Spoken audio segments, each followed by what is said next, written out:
You are listening to the E2C Network, where the Auburn family speaks. We're Eagle Auburn fans, and welcome to Tiger Tracks, your source for Auburn, track and field, and cross-country news and discussion. I'm your host, Jessica, and I'm here with my wonderful husband, Kyle, to discuss the track and field meets for the week of February 4th through the 6th. Yes, we are. Two meets. Two meets. I tried to say meat and wheels for some reason. It became meals. What does wheels have to do with track and field? I don't know. That's just what happened in my head. So, Kyle, there were two things that happened. Tell me about them. Joyce Camelli and Presley Weems went to the Meyo Invitational in Notre Dame. Can I ask, is that like mayo, like mayonnaise? M-E-Y-O, so no. It's a bad joke, but I had to say it. Mayonnaise, there's a lot of idiots in this room. Oh, now, listen, that got even worse. That was worse than mine. That was great. That was way worse than mine. Freaking great. Then the rest of the competitors, which wasn't the whole team. Right. But the other competitors went to Birmingham for the USA Invitational. Which is South Alabama, I believe. Correct. Yes, down in South Alabama, Mobile area. But the meet was in Birmingham, which is confusing. It's very confusing. There's a lot of confusing things going on this week. We're at two different meets. Yep. One of them we only seen two competitors too. Now let's talk about that for a second, because that's not the first time that we've even sent just one competitor. Correct. Joyce Camelli right. has gone to Notre Dame before. Well, that, and she started off, technically indoor season started right after the end of cross-country season, with her going to the Boston Invite or something, some version of that. Yeah. It was a run in Boston that she took part in and did pretty well in. That's technically what started indoor season. So it's not like a foreign concept for Auburn athletes in track and field to go to separate events, but it is weird to see it happen more than once, because I don't think we've ever had that happen.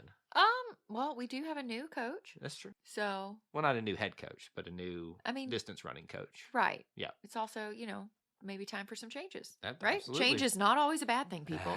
Don't get me started. Despite what Kyle thinks. Don't get me started on change. Change is good. Don't get the Auburn fans started on change right now. Whoa. I'm not talking to Auburn fans. I'm talking to you as a human. But I'm just saying change for Auburn fans right now is not a good thing. Well, I'm talking that this was great. The Meyo Invitational, let's talk about Presley specifically. Okay. So this girl, not only did she get second place, a silver medal in the women's mile, not only did she get a PR, she also got a new Auburn school record for the women's mile. Yep, saw this flash through the social media this week. When I saw it, first of all, so exciting to see track and field as a topic of Auburn. Yes. Second of all, so exciting that she got a silver medal, exciting that she got a PR, but most of all exciting that she beat an Auburn school record. So her time was 4 minutes, 37.41 seconds.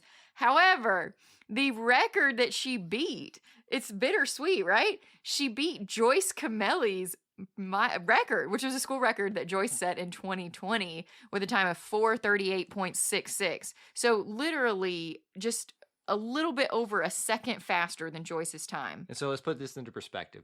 It's no secret that Joyce has probably been, at least in the running events, the star of Auburn track and field for quite some time. For distance running, she's an SEC champion, she's a national champion, all that good stuff. Yep. That's how far Presley's come on. And Presley, don't get me wrong, Presley's not been like, someone that we haven't been paying attention to. We've known Presley has been a leader and been performing very well in her time at Auburn.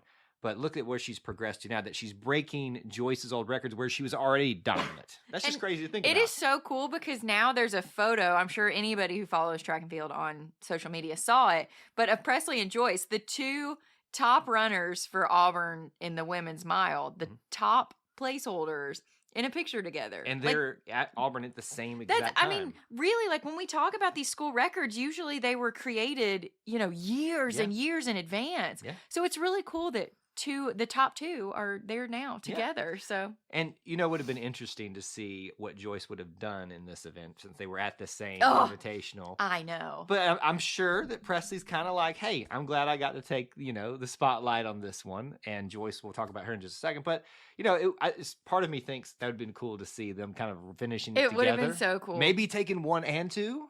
That would have been cool. That would have been cool. But also, Joyce placed 5th in the 3,000 meter. Yes. So she had a great time, 9:14.11. So really looking forward to seeing her. That's one of her big events.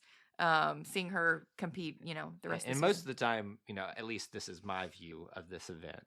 I obviously harp a lot on us getting first, second, and third, just because that's how I am. I like the gold and silver. Because Kyle is a basketball player, and all he cares about is the trophies. Exactly. Us track and fielders, we like the PRs. But, good job. But my thing, what I've learned, especially with these really long distance events, like 5,000, 3,000 meters, is that if you're in the top 5, you're in the lead pack, separate from everybody else. Thank you. Well, I am so proud of you. Well, thank you for learning that. And I've watched this, last season we watched a lot of it on TV. Thank you. With the Olympics and all that stuff. Yep. So, I also forced your hand to watch a lot of the championship meets, and it wasn't pulling my arm or anything. I enjoyed it. Well, anyway, good job.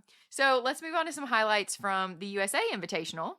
So Maddie Malone, another big front runner for Auburn, she earned a new PR in her women's weight throw, but also broke her own school record for the weight throw. So she got a throw of 23.32 meters. Last year, the record was set by Maddie, again, at 22.89 meters. When I say she shattered that record, I mean 0.43 meters, almost a half meter farther. Right. That was incredible. Did you see the video of? Yes, of them the cheering kids, her on and stuff like that. So for her teammates. Let me paint the picture. So obviously this is an indoor facility, and if you've been to a track and meet, you know how kind of the setup is set up. But I didn't realize. I know they can't throw it as far as the spectators were, but the other Auburn track and field athletes are like far enough away behind this barrier, and they start doing this like rhythmic chant and patting on the I guess it was, I don't know what it was, a plastic barrier or something like that. And right as she throws it, and then they just lost their minds when it landed, and they realized that she probably had done something pretty amazing. And that's why I love track and field, because it's an individual sport that feels like a team. Well, it's a group of individual sports within a team sport, especially in college. And especially, I mean, obviously there are team events like the relays and the overall team point scoring. Yeah. But for the most part, it's individual. But it's just really awesome to see, people just really, holding on to one athlete especially. And Maddie has earned her place. She has worked so hard. Oh, yes. To earn where she is, but just really excited that she set another school record and got a new PR. Well, and we talked about obviously Joyce being the face of running, at least, if not the face of track and field right now at Auburn. But Maddie Malone, in her own right, in terms of the throwing events, has really set her mark, and I'm the face of the throws right now. And as you saw, beating her own record, and you talked about with Presley Williams beating Joyce Kamez, a little bittersweet, maybe. Because you beat your teammates. Yeah. No bittersweetness here. You beat your own record. You're like, hey, move out of the way, my old self. Hey, Auburn fans, I want to take a quick timeout from this episode to bring your attention to something very special. Here at the E2C Network, we pride ourselves on bringing you the best content for Auburn fans out there. And best of all, it's free to you. But just because it's free doesn't mean there aren't costs, especially when you have a library of hundreds of podcasts, videos, blogs, and more. Many of you have reached out and asked how you can support this network in the past. Well, now I have your answer. It's called the E2C Network Booster Club over at patreon.com/E2C Network. There you'll find a membership monthly reward system where you can sign up for as little as $1 and get different perks at different tiers. Some of those perks include things such as apparel, eligibility to join us on future podcasts, recognition as an E2C Network booster, exclusive communications, and bonus content that is available nowhere else. If you love this network and want to help us keep producing podcasts like this one, please head on over to patreon.com/E2C Network to join the E2C Network Booster Club. You can also get there by going to our website, e2cnetwork.com/support. Whether you decide to join or not, we are still so appreciative that you would support us by just listening and being here, because each and every one of you is part of our E2C Network family. Well, that's it. Timeout's over. Let's get back into the episode. Well, we also had Eric Ebel. He won the men's weight throw with a PR of 21.09 meters. So that was awesome. And then Hallie Porterfield got a bronze medal in the 3,000 meter. Nice. 3,000 was a big throws, and 3,000 meter was a big day. Well, distance runs was a great week for the Auburn Tigers. Absolutely. So let's move on to all the results. Now, just as a reminder again, the whole team did not travel this weekend. A lot of athletes had the weekend off to recover and, I was wondering that because I kept looking at our schedule and I didn't see any days off or weeks off for Auburn. And I was like, I feel like there's normally at least one off period. So this is how they do it. Yes. Yeah. So no off time for the coaches. Right. Sorry for them, but the athletes, there are quite a few gentlemen that we're used to seeing, some of the distance runners, the men that did not compete this weekend. Right. So okay, Kyle, you want to hit us off? All right, the men's 60-meter dash. One competitor, Brandon Smiley, finished 6th out of 46 competitors with a run of 6.86 seconds, a little bit faster than his Texas Tech run. He also competed in the 200-meter run. 3rd out of 40, 21.43 was his time there, which was not his fastest, right in the middle, but still good enough to get him on the podium for the good old bronze medal. Absolutely. And out of 40 athletes, I think, I don't want to lose sight of that. That's a lot of athletes. Men's high jump, we had 2 competitors. We had David Edmondson placing 8 out of 20 with a jump of 1.98 meters. And then Zach Marinko placing 9th with the exact same jump. Yeah, and Zach beat his last jump on that one. And if you guys at home are wondering, sometimes when we say the exact same amounts and somebody finished ahead of the other, that means that one got it in one less attempt. Say it how you're saying it. He cleared it more times. He cleared it more times. There, excuse me. Yes. That's I said it backwards. That's but why I was trying to figure out if you were right, but I don't believe I said it in a roundabout way that probably made it untrue. You tried. I tried real hard. For the men's pole vault, we had John Murray placing 17th with a vault of 4.32 meters. See, I've got you saying jump. I know. You ruined me. I have not ruined you. I've just corrected you. All right. The throwing events. Men's shot put. Quentin Wynn, 7th out of 27 with a throw of 16.67 meters. Ethan Richter, 9th out of the 27 with a 16-meter throw, which is his best of the season. Best. So I don't know if it's a PR for his whole career, but definitely for this season so far. Men's weight throw. We got 3 competitors. Eric Ebel, who we've already talked about, who got the gold, 1st out of 29 competitors. And the PR. It doesn't matter about that. 21.09 meter throw, followed by Kyle Moyson, 2nd for the silver, 29 competitors. 19.27 was his throw. And then Quentin Wynn, not far behind, 7th out of 29 with an 18.07 meter throw.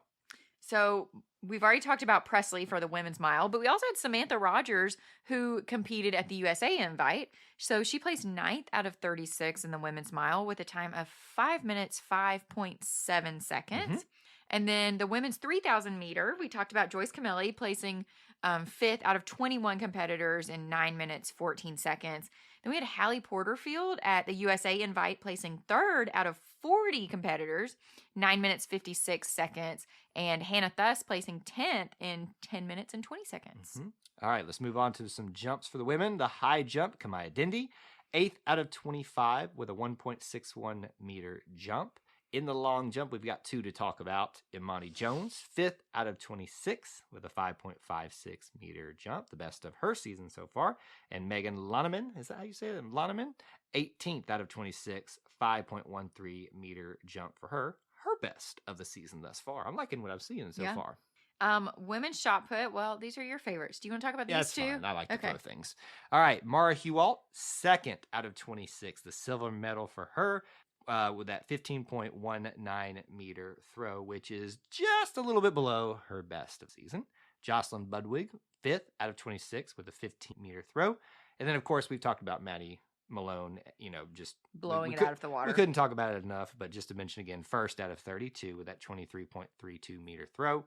Mara Hewalt in 3rd got the bronze out of 32. 20.31 meter throw for her. And then Danielle Gregory with her first throw this year, at least in this event, 9th out of 32 with an 18.06 meter throw. That's impressive to me that Danielle comes the first time she's competed in weight throw this season and places in the top 3rd of everybody competing. Yeah, I guess it's such a small amount of competitors this week. It's, there's not as much to talk about, but with even the smaller amount to talk about, there's a lot of good things that came out of this weekend. And huge. And the highlights were just what we could, usually pull out of it, the biggest highlights. But, we got people getting PRs. We got people finishing in 2nd and 3rd that we didn't even mention in the highlights. It was just a great week all over, even on a very slow week with less competitors. Oh, yeah, absolutely. So next week on February 11th and 12th, Kyle, the team splits up again. Just can't keep people together, I guess. So this is my favorite. So some of them will go to the Boston University Valentine Invitational. Do they have to run with like a heart on them? Oh my gosh, I would love that. What? I thought you'd say that you would hate that. I mean, it's cheesy and corny, but so is Valentine's Day, and you just have to embrace it and eat all the chocolates. So chocolate, yes, I'll get on board for that. These athletes probably don't. They're probably really healthy. They probably get a little treat afterward, I bet. A carrot stick. I would give them a Reese's cup. A Gatorade. That's something. And so some of the team will also go to Clemson for the Clemson Tiger Paw invite, which we are obviously familiar with. Obviously familiar with that. So I guess we'll probably see people like maybe Joyce Melly, Presley, the Valentine Invitational. That's kind of what it sounds. Maybe. I'm just assuming. I don't know. I could be wrong. I truly don't know, but I'm excited to find out. Absolutely. So, War Eagle. War Eagle. Thank you for tuning in to today's episode on the E2C Network. On your way out, I want to remind you to stop by e2cnetwork.com. It's your one-stop shop for all our content across our podcast, YouTube channel, and much more. To stay up to date with us, make sure you're following social media accounts such as Facebook, Twitter, and Instagram. While our content here may always be Auburn sports heavy, if it's orange and blue, it's what we do. War Eagle.